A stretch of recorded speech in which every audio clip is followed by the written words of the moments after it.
애널리스트 톡톡 시작합니다. 오늘은 저희 키움증권의 반도체 담당하시는 박유학 수석 연구위원님 모셨습니다. 안녕하십니까? 네, 안녕하십니까? 네, 반갑습니다. 제 주변에도 요즘 지금 난립니다. 반도체 얘기뿐만 아니라 뭐 삼성전자가 어떤 애뿐만 아니라 박유학 연구위원님 좀 모시고 싶다고 네. 아주 난리가 났는데 뭐 쉽게 이렇게 모실 수 있는 분이 아니라서 이렇게 오늘 자리를 내주신 것에 대해서 굉장히 감사의 말씀을 드리고. 아유, 아닙니다. 감사합니다. 아니 뭐 오래 전부터 이제 특히 삼성전자에 대한 전망을 굉장히 좀 긍정적으로 봐주셨고 그때부터 이제 다들 알고 계실 거예요. 네, 박영 연구위원님이 지금까지 얘기해 주셨던 거를. 그래서 결국에는 그게 맞아 들어가면서 지금 삼성전자가 8만 전자까지 올라왔고 8만 전자가 뭡니까? 이제 9만 전자까지도 넥스트레이드에서 지금 찍고 있는 그런 상황인데 오늘 또 보니까 목표가를 또 상향하는 리포트가 있었더라고요. 그래서 그에 대한 설명을 좀 들으려고 이렇게 네. 이 자리에 좀 모시게 됐습니다. 뭐 어쨌든 분위기가 지금 좋은데 이 분위기 계속 타고 가는 겁니까? 아니면 또 이러다가 속았지 하면서 또 꺾이는 겁니까? 어떻게 보세요? 일단은 그 삼성전자 HBM4 관련된 기대감이나 파운드리 기대감이 뭐 다음 분기 초 정도까지는 계속될 걸로 보여서요. 다음 분기 초면은 다음 10월 분기면 4분기 초 예, 말씀하시는 10월 말에서 11월 초까지는 관련 기대감이 좀 이어질 걸로 보고 있고 특히나 그때 이제 어닝 시즌인데 네네. 예, 4분기 가이던스들도 대부분 좀 좋을 것 같긴 하거든요. 그래서 당분간은 분위기가 이어지지 않을까 예상 중입니다. 근데 사실 지난 분기까지의 실적만 놓고 보면은 정말 많이 안 좋았던 건 사실이잖아요. 예. 근데 거기에서 이렇게 좀 좋아질 것이다라고 발견되는 그런 시그널들이 뭐 있었거나 그랬나요 혹시? 삼성전자 관련돼서는 네. HBM 출하량이 일단 이번 분기 들어서 좀 많이 올라오고 있고요. 예. 물론 이제 상반기에 워낙 많이 빠져서 네. 거기에서 이제 기저효과로 올라오는 거긴 하지만 올라오는 폭으로 보면은 이제 3분기가 2분기 대비 거의 한 2배 이상의 물량 증가가 지금 발생되고 있고 4분기 같은 경우에도 거의 한 40% 가까운 물량 성장을 저희 예상 중이어서 3분기보다도 40% 예. 더 간다고요? 예, 와, 그래서 2배가 올랐는데 거기서 삼성의 HBM 출하량 증가가 좀 의미 있게 올라오고 있습니다. 그러다 보니까 이게 그러네요. 판가가 비싸잖아요. 네. 요즘 많이 비싸졌다고. 예, 비싸니까 이제 전사 D램 판가 상승에 영향을 좀 주면서 이익 개선에 좀 기여를 좀 많이 하고 있습니다. 그 외에도 최근 들어서 이제 ESSD 중심으로 판가 인상이나 수요 증가가 나오니까 맞아요. 예, 삼성이 아무래도 거기서 이제 시장 점유율 1위를 하고 있거든요. 네. 그래서 거기에서 올라오는 이익 개선도 있고 지금 이번에 전자 목표 주가 좀 올린 이유는 이제 파운드리도 이제 실적이 많이 좋아집니다. 그러네요. 예, 이게 작년 4분기부터 올해 2분기까지 3개 분기 연속 2조 원대 중반에 거의 한 2.5조 원 정도 수준의 영업 적자를 기록한 걸로 저희 이제 보고 있는데 3분기에는 거의 6천억 정도로 적자폭이 대폭 축소가 될 것 같거든요. 예. 그러니까 뭐 그동안 안 좋았던 반도체 전사업부가 지금 개선이 되고 있는 상황입니다.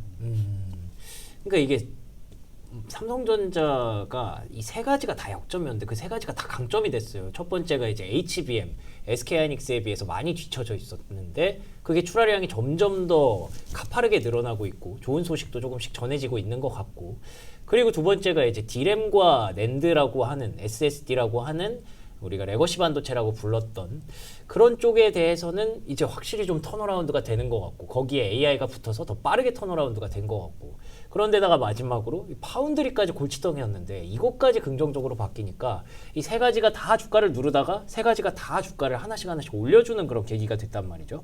그러면 반대로 하이닉스는 이러면 살짝 좀 위축이 되는 건가요? 어떻게 되는 건가요? 단기적으로 저희 하이닉스 리포트도 얼마 전에 작성을 했는데 네.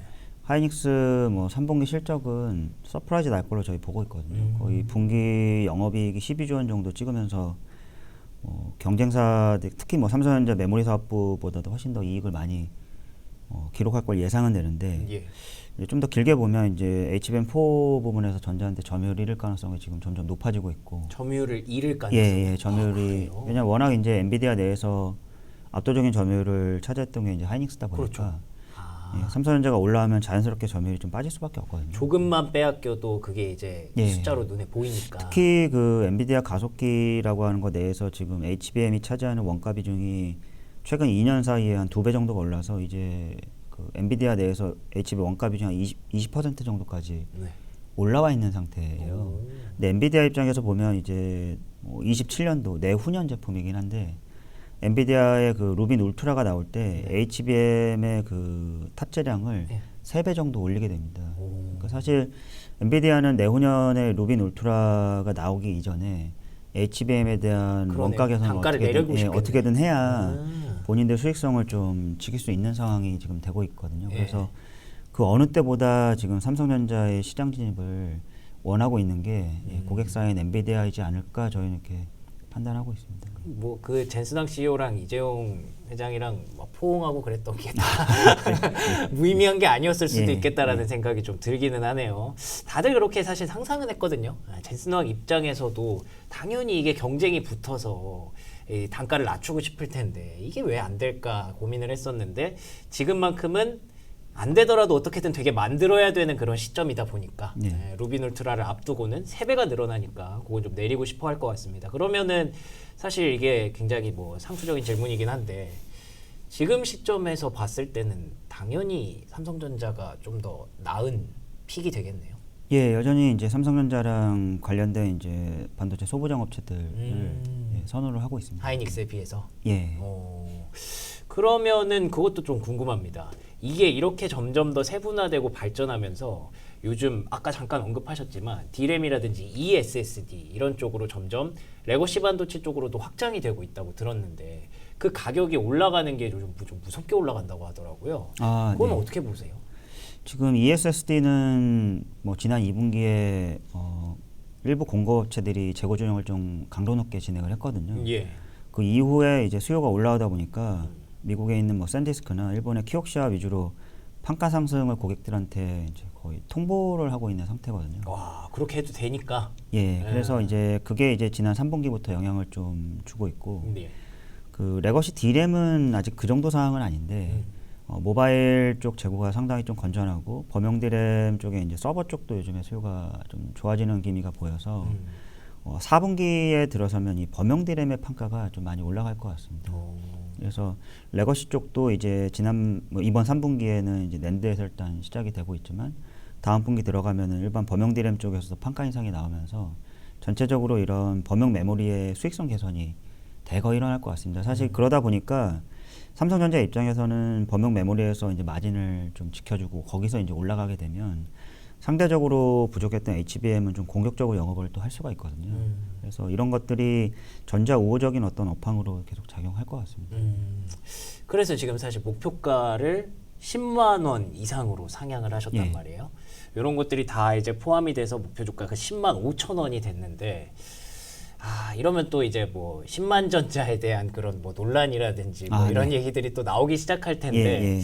이번만큼은 좀 기대를 해봐도 괜찮겠죠?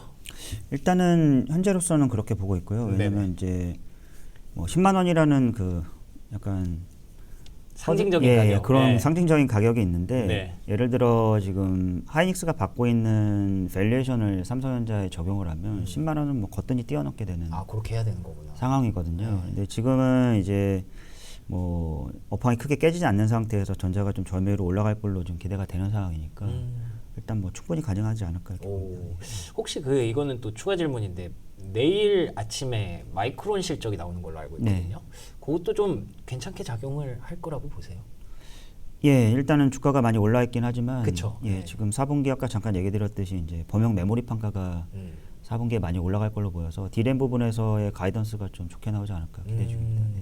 그러니까 최근에 사실 반도체 종목들이 뭐 나쁘지는 않았지만 겨우 따지다 보면은 이제 AI 반도체만 올라간 측면이 분명히 있었잖아요. 네. 근데 이게 삼성전자를 중심으로 한 그 메모리 반도체, 레거시 반도체 소부장들은 AI 반도체 안에 안 넣어줬었기 때문에 오히려 이쪽에서 지금 올라가는 거는 룸이 좀 더 많이 남아있다고 볼 수가 있는 것 같아요. 근데 또 기회를 잡고 AI 반도체로 점점 넣어주고 있는 구간이니까 AI가 받던 프리미엄을 얘네도 받아야 된다라고 한다면 말씀하신 대로 삼성전자도 그렇고 관련된 소부장들도 점점 더 이제 뭐 목표가 10만 원이 아니라 뭐 그 이상까지 올라가기를 기대해 볼 수도 있는 것 같은데 그러면 삼성전자가 좀 부담스럽다 하시는 분들에게 소부장 중에 어떤 종목이 좀 낫다고 얘기할 수 있을까요?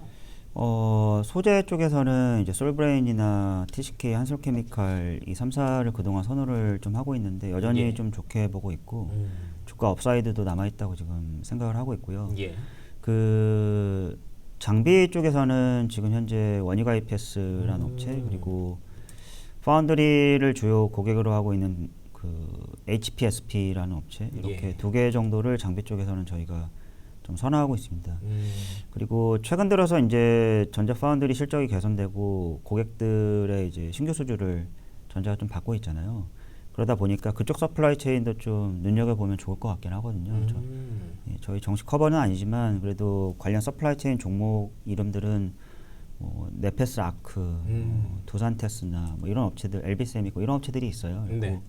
그런 업체들도 한번 봐보시면은 괜찮은 흐름이지 않을까 싶습니다. 그러니까 이게 진짜 안 보던 종목들이 다시 올라오니까 이거에 대해서 과연 신뢰도를 얼마나 줘야 되는지에 대해서 아직 좀 헷갈려 하시는 분들이 많을 것 같은데 이제 확실히 좀 바뀌었습니다. 이런 종목들도 이제 AI 프리미엄을 받을 수 있게 된 그런 종목들이 됐기 때문에 지금 뭐 차트 제가 보여드린 것처럼 계속 긍정적인 모습 보여주고 있거든요. 그래서 이거 좀 엮어서 소재 쪽에서는 솔브레인, TCK, 한솔케미칼 그리고 장비 쪽에서는 원익 IPS, HPSP 그리고 또 파운드리까지 간다면 뭐 네페스아크, 두산테스나 등등 이렇게 많은 종목들이 지금 물망에 오르고 있네요. 이럴 기회를 놓칠 수는 없겠죠. 뭐 일단 올해 연말까지는 쭉쭉 갈 수 있기를 한번 기대해 보겠습니다. 자, 그럼 연구위원님과 함께한 시간 이렇게 마무리하도록 하겠습니다. 오늘 좋은 말씀 고맙습니다. 네, 감사합니다.